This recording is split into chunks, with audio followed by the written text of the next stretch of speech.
Magsisimula tayo ng inisyatiba para sanayin ang mga kabataang Hudyo mula sa iba't ibang bansa bilang susunod na tagapagtaguyod ng Israel. Inaprobahan ng pamahalaan ng Israel ang Masa Diplomacy, isang bagong programa na gaaalok ng praktikal na pagsasanay sa pampublikong diplomasya, komunikasyon at pamumuno habang pinapalalim ang koneksyon ng mga kalahok sa estado ng Hudyo.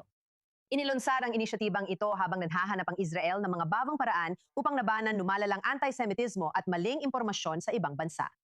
Kasama natin si Meir Holtz, CEO ng Masa Israel Journey na nangunguna sa programa at nakikipag-ugnayan mula Jerusalem. Salamat sa pagdalo. Oo, mabuti. At nandito ako. Ang Masa ay salitang Hebreo na ibig sabihin ay paglalakbay. Malalim ang kahulugan nito. Ipaliwanag kung bakit mahalaga ang inisyatibong ito sa tunay na kinakatawan ng Masa bilang konsepto. Babalik ako sandali at ipapaliwanag ko kung ano ang MASA. Tama ba? Kaya Itinatag kami 22 tahon na nakalipas ng Ahensiyang Hudyo at Pamahalaan ng Israel para dalhin ang mga kabataang Hudyo mula sa iba't ibang bansa para sa mahahabang makabuluhang karanasan sa Israel. Sa nakalipas na 22 taon, nagkaroon kami ng mahigit 220,000 na mga dating kalahok at sila ay dumadalo sa iba't ibang uri ng mga programa. Tinitiyak naming napapanahon kami at nadadagdag ng programang tugma sa pangangailangan at kagustuhan ng mga kabataang Hudyo sa mundo. Diyan nagsimula ang Masa Diplomacy sa kahanahangang pakikipagtulungan sa Ministry ng Ugnayang Panlabas.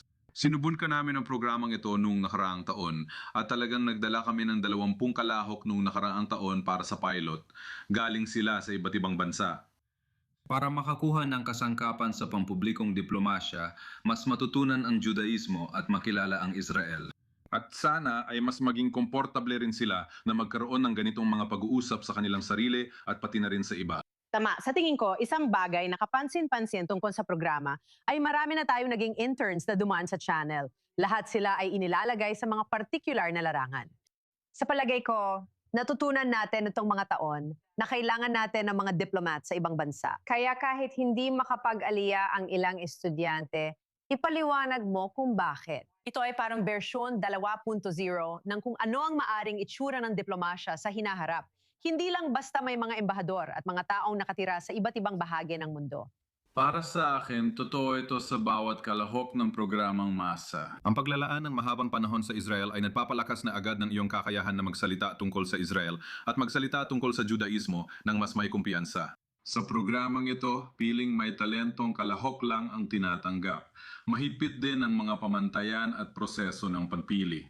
Noong nakaraang taon, mahigit 100 aplikante ang nag-apply para sa 20 pwesto na ito. Mga taong talagang aktibo na sa social media o sa kanilang mga komunidad.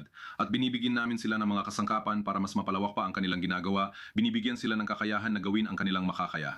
Hindi kami magpapadala ng mga embahador ng Israel sa lahat ng panig ng mundo ng maramihan. Siyempre, maganda na may mga diplomat kami sa iba't ibang bansa pero kailangan pa naming dagdagan. Hindi lang ito para sa Israel, kundi para rin sa mga Hudyo. Ito ay laban sa antisemitismo. Parang ito na ang citizen journalism 2.0 sa puntong ito. Alam mo yon? Kasi, gaya ng alam natin kung anong nangyari nitong mga nakaraang taon, maraming tao ang naging influencers. Pinag-uusapan na ngayon ng mga taong dati tahimik. Ito ay isang espesipikong papel at interesting na programa kung saan mas maraming taong maaring kumatawan sa maliliit na grassroots communities ang nagpapaliwanag kung paano ito makakatulong sa mga Hudyo sa diaspora. Sa tingin ko, eksakto yung sinabi mo. Ang pagkakaroon ng mga batang Hudyo o kahit mga mas matatandang Hudyo, pero yung mga batang Hudyo na pumapasok sa kanilang mga komunidad at hindi lang nakakarinig ng mga bagay mula sa labas. Ito na ngayon ay mga tao mula mismo sa kanilang komunidad na gumagawa ng pagbabago. Pinapalakas nito ang lahat ng mga pagsisikap na ginagawa na. Pero kapag meron kang isang tao na talagang kayang katawanin ng mga halagang ito at talagang kayang magpaliwanag at may karanasan, alam mo yon, nagawa na nila mismo at may kaalaman na sila ngayon para gumawa pa ng mas marami, magsalita pa ng mas marami at maging mas kumpiyansa tungkol dito. Nagkakaroon ito ng malawak na epekto sa kanilang mga lupon, mga kaibigan at mga pamilya at patuloy pa itong kumakalat. At sa loob ng kanilang mga komunidad, kung kaya nilang maging mga leader ng mga pagsisikap na ito, makikita natin na marami pang iba ang susunod sa kanila. Maaring dito natin makita ang mga susunod na leader ng bagong henerasyon, lalo na yung galing sa debat o iba pang programa. Na habang dumarami ang mga taong tumatanda at umaalis sa eksena, iniisip ko na baka magbukas ito ng bagong grupo sa Ministeryo ng Ugnayang. Panlabas at balang araw, sila ang humawak sa mga trabahong iyon. Posible talaga yan. Sa Hilagang Amerika, isa sa bawat 5 dating kalahok ng masa ay nagtatrabaho sa organisasyong Hudyo. Gusto kong bigyang diin ng estadistikang ito. Isa sa 5 dating kalahok ng masa ay nagtatrabaho sa organisasyong Hudyo sa Hilagang Amerika. Magaling, nagsisimula ng mabuo ang mga leader sa hinaharap. Pagkatapos ng kanilang biyahe. Pagkatapos ng biyahe, patuloy pa rin silang naengganyo pagbalik nila. Tama. Kaya pinag-uusapan natin ang mga programang ito at kinukuha na ang mga leader sa kanilang larangan.